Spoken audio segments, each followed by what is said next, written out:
పొద్దున్నే లేవగానే మనం చేసే మొదటి పని ఏంటి? బ్రష్ కంటే ముందు ఫోన్ తీసి ఇన్‌స్టాగ్రామ్ రీల్స్, ఫేస్‌బుక్ స్క్రోల్స్ చేయడమే కదా! అయితే ఒక్కసారి ఆలోచించండి. ఎవరైనా మీకు డబ్బులిచ్చి ఓ నెల పాటు సోషల్ మీడియా ముట్టుకోవద్దంటే మీరు ట్రై చేస్తారా?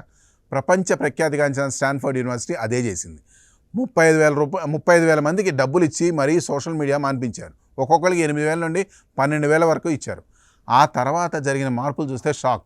సోషల్ మీడియాలో మానేసిన వారిలో సంతోషంతో పాటు జీవితం పట్ల సంతృప్తి గణనీయంగా పెరిగాయి. డిప్రెషన్, అసూయ, మానసిక ఒత్తిడి పూర్తిగా తగ్గిపోయాయి. అంతేకాదు రోజుకు సగటున 60 నిమిషాల సమయం ఆదా అయింది. ఆ గంటను వాళ్ళ కుటుంబంతో, వ్యాయామంతో, ఇష్టమైన పనులతో గడిపారు. అలాగే ఫేక్ న్యూస్, రాజకీయ విద్వేషాలు, అనవసర గొడవల నుండి పూర్తిగా దూరంగా ఉన్నారు. నెల రోజుల తర్వాత మళ్ళీ సోషల్ మీడియా వాడుకోవడానికి వాళ్ళకి అవకాశం ఇచ్చినా చాలామంది తిరిగి వాడడానికి ఇష్టపడలేదు.